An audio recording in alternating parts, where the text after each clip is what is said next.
শিয়াল আজি পথৰ ধূলি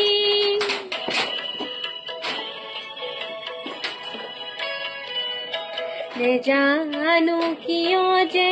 তুমি আঁতৰি গলা বুকু ভৰা অভিমান অহাৰ